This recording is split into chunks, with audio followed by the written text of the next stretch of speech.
जय हिंद। आइए चलते हैं, आज मैथ के कुछ महत्वपूर्ण क्वेश्चन से लेके आए हैं। आपको अगर वीडियो पसंद आए तो वीडियो को लाइक एंड शेयर भी करना। एक व्यापारी वस्तु के अंकित मूल्य पर 4% की छूट देता है और हर 15 वस्तुओं की खरीद पर एक वस्तु मुफ्त देता है और 35% का लाभ कमाता है, तो अंकित मूल्य को क्रय मूल्य से कितने प्रतिशत अधिक अंकित किया गया था। तो हम शुरू करते हैं क्वेश्चंस को और देखते हैं क्या सॉल्यूशन इसका आता है। तो यहां पर कहा गया है कि अंकित मूल्य 4% क्या दे रहा है, छूट दे रहा है। तो हम सबसे पहले कह सकते हैं आपसे एक सीपी ले सकते हैं, आप एसपी कह सकते हैं और एक एमपी कह सकते हैं। इस तरह से हम कह सकते हैं 4% की फ्रैक्शन वैल्यू कितनी होगी, तो आप कह सकते हैं 4% है, इसकी फ्रैक्शन वैल्यू 1 बटा कितनी हो जाएगी, 25 हो जाएगी। यहां पर हम जानते हैं छूट है तो इसलिए माइनस करेंगे। यहां पर कह सकते हैं कि 25 की वस्तु फिर कितने में बेची जाएगी, 24 में, क्योंकि 25 में से एक कम करेंगे तो 24 में वो बेची जाएगी। 1 रुपए की क्या होगी, 25 पर छूट हो जाएगी। फिर उसने कहा है कि 15 वस्तुओं की खरीद पर एक वस्तु क्या देता है, मुफ्त। तो कहने का मतलब हमारा ये है कि 15 वस्तु बेचता है, उनका अमाउंट लेता है और 16 वस्तु से देता है। तो 16 वस्तु दी और मूल्य ये पैसा कितने का लिया है, 15 रुपए का लिया है। तो 16 की वस्तु 15 में बेची गई, ये कहने का मतलब इसका हो जाएगा। आगे नेक्स्ट कहा है उसने कि और 35% का क्या होता है, फिर भी उसे लाभ होता है। तो 35% की फ्रैक्शन वैल्यू क्या बनेगी, इसको देख लेते हैं। तो 35% की वैल्यू होगी 7/20 बन जाएगी। अगर लाभ है तो क्या हो जाएगा, ये प्लस। हम ये कह सकते हैं कि 20 की वस्तु है और कितने में बेची गई है, 27 रुपए में बेची गई है। तो हम यहाँ पर ये क्या, यहाँ पर देखते हैं कि 27 को आगे बढ़ा देते हैं और यहाँ पर 24 को आगे बढ़ा देंगे और यहाँ पर 15 को आगे बढ़ा देंगे। अब इसको हम सॉल्व कर लेते हैं यहाँ से। तो आप जानते हैं कि अगर 3 से काटते हैं इसको तो आप देख सकते हैं 3 से 3 पंजे 15 होगा और 3 पंजे 15 होगा और 3 नाम कितना हो जाएगा, 27। 5 से काटेंगे 5 ही गन 5, 5 ही गन 5 और 5 पंजे कितना हो जाएगा, 25 हो जाएगा। 5 बार कट जाएगा। यहां से हम करें 8 से काट दीजिए, 8 तिया 24 हो जाएगा और यहां से कह सकते हैं कि 8 तिया 24 होगा और 8 से 8 दूनी 16, ये भी कट जाएगा यहाँ से। यहां पर हम कह सकते हैं कि और नंबर देखते हैं कि कौन सा इसमें कट सकता है। तो आप कहेंगे देखो यहां से 3 से ये 3 ही गन 3, 3 ही गन 3 और 3 तिया 9, ये भी कट जाएगा। तो फाइनली क्या बचा, यहां से 20 बचेगा और यहां से कितना बचेगा, 27 बचेगा और यहां से कितना बचेगा, 3 दूनी 6 पंजे 30, यहां से कितना बचेगा, 30 बचेगा। अब क्वेश्चंस में पूछा क्या गया है, इसको देख लेते हैं। ये कहा क्रय मूल्य से कितने प्रतिशत अधिक है कौन, अंकित मूल्य। तो हम कह रहे हैं अंकित मूल्य कितना हमारे पास 30 और क्रय मूल्य कितना हमारे पास 20। तो हम ये कह रहे हैं कितना ज्यादा है ये, तो आप कहेंगे 10 ज्यादा है और किससे ज्यादा है, तो आप कहेंगे 20 से। तो 20 से कितना ज्यादा है, 10 और गुणा कर देंगे इसमें कितना, 100 का जैसे ही गुणा करेंगे तो 20 पंजे कितना हो जाएगा, 100। तो मतलब यहाँ पर आंसर जो आएगा आपका वो कितना आ जाएगा, 50% इसका सही आंसर हो जाएगा। जो ऑप्शन नंबर आपका सी है वो क्या होगा, सही आंसर होगा। ठीक है, आइए चलते हैं और नेक्स्ट क्वेश्चन को। क्वेश्चन नंबर सेकंड है, इसको देखते हैं। यदि प्रत्येक 1200 रुपए की कीमत वाले 6 दुपट्टे पर 3 दुपट्टे मुफ्त पाने की पेशकश की जाती है, तो प्रत्येक दुपट्टे पर प्रभावी छूट क्या होगी, ये हमसे पूछा गया और 4 ऑप्शंस दिए गए हैं। तो इनमें आप देख सकते हैं कि आपका आंसर बन जाएगा। तो बेहतर तरीके से कोशिश करेंगे हम समझाने की, उम्मीद भी करेंगे कि आपको जरूर समझ में आएगा। समझ में आए तो कमेंट्स बॉक्स में अपना रेफरेंस भी जरूर आप देते रहें। तो हम यहाँ पर कह रहे हैं कि यहाँ पर एक तो लेते हैं हम लोग एसपी और एक क्या हो जाएगा आपका एमपी। मतलब हम कह सकते हैं कि ये विक्रय मूल्य होगा और ये क्या होगा आपका अंकित मूल्य हो जाएगा, वस्तु पर क्या लिखा हुआ है, कितना प्राइस लिखा हुआ है। तो यहां पर पहले कहा है उसने कि 6 दुपट्टे, 6 दुपट्टे का क्या लेता है, वो कीमत लेता है और लेकिन बेचता कितने हैं, तो मतलब देता कितना, 9। तो हम कह सकते हैं यहां से कि 9 दुपट्टे, भाई 6 का प्राइस लिया और 3 क्या दिए उसने, फ्री दिए हैं। तो टोटल आपने कितने बेचे हैं, 9, और 9 में से पैसे कितने के लिया, 6 का। तो हम कह सकते हैं कि आप यहां से इसको देखेंगे तो कितनी बार कट जाएगा, यहां से तो आप कह देंगे ये 3 बार कटेगा, 3 से 2 बार, और ये 3 से कितनी बार कट जाएगा, तो आप कहेंगे 3 बार कट जाएगा। मतलब कह सकते हैं 3 की वस्तु कितने की बेची गई है, 2 की। 3 पर कितने की छूट मिली है, 1 की। तो आप कहते हैं 1 की छूट हुई है 3 पर और गुणा कर देंगे कितना, 100।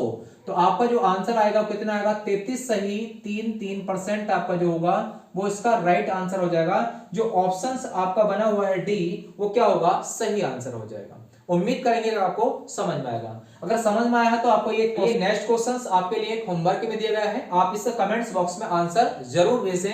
आइए चलते हैं और नेक्स्ट क्वेश्चंस को देखते हैं। एक विक्रेता 20% की नगद छूट अर्थात डिस्काउंट देता है और फिर भी 20% का लाभ प्राप्त करता है। फिर वह 8 वस्तुओं को 6 वस्तुओं के मूल्य पर बेचता है तो वह प्रत्येक वस्तु पर क्रय मूल्य से कितना प्रतिशत अधिक मूल्य अंकित करता है, यह हमसे क्वेश्चन में पूछा गया है। तो हम यहाँ पर क्वेश्चन को समझाने का प्रयास आपको करते हैं। तो सबसे पहले हम बात करें कि सीपी और एसपी की बात की गई है और एमपी की बात की गई है। तो यहां पर कहा गया है कि 20% की नगद क्या होती है, छूट, अर्थात 20% पे फ्रैक्शन वैल्यू कितनी बनेगी, तो आप कह सकते हैं कि 1 बटा कितनी बन जाएगी, 5, और छूट है तो इसलिए क्या कर देंगे, माइनस कर देंगे। 5 की वस्तु कितने में बेची जा रही है, तो आप कहेंगे 4 में बेची जा रही है। और आपसे कहा गया है नेक्स्ट यहाँ पर फिर भी 20% का क्या होता है, लाभ। तो हम ये कह रहे हैं अगर 20% का लाभ यहां से हो रहा है तो आप कहेंगे 1/5 ही बनेगा, लेकिन क्या हो जाएगा, ये प्लस हो जाएगा। अगर प्लस होगा तो आप जानते हैं कि 5 की वस्तु है और कितने में बेची जा रही है, 6 में बेची जा रही है। भाई आप जानते हैं अगर लाभ तो होता है तो नीचे वाला क्या होगा, सीपी, और जबकि आप जानते हैं कि ऊपर क्या होगा, ये लाभ या फिर हानि होगा। तो यहां से आपसे कहा गया है और फिर कह रहा है यहां पर कि 8 वस्तुओं को 6 वस्तुओं के मूल्य पर बेचा जाता है। कहने का मतलब 8 वस्तु बेचता है लेकिन मूल्य कितना लेता है, 6 वस्तुओं का लेता है। तो हम कह सकते हैं कि 8 वस्तु उसने बेची लेकिन प्राइस कितने का लिया, 6 का लिया है। तो हम कह सकते हैं इस 6 को आगे बढ़ा देंगे और इस वाले 6 को आगे बढ़ा देंगे। यहां पर 4 को हम आगे बढ़ा देंगे और इसको सॉल्व कर लेंगे। हम कह रहे हैं कि 6 से यहां कट जाएगा, 6 से ये कटेगा और 6 से 6 ये कट जाएगा। ठीक है, आप जानते हैं 4 से 4 1 4, 4 1 4 और 4 दूनी 8, ये भी कैंसिल आउट हो जाएगा। बाकी जो बचा है 5 1 5 यहां लिख देंगे और यहां से कितना बचेगा, 6 बचेगा, और यहां से क्या बचेगा, तो आप कहेंगे 10 बचेगा। कितना बचेगा, 10। आपसे कहा गया है कि अंकित मूल्य क्रय मूल्य से एमपी कितना बढ़ाकर लिखा गया था। तो हम ये कह रहे हैं 5 की वस्तु है और 10 बढ़ाकर लिखा गया है। इसका मतलब ये कितना बढ़ा इस पर, 5।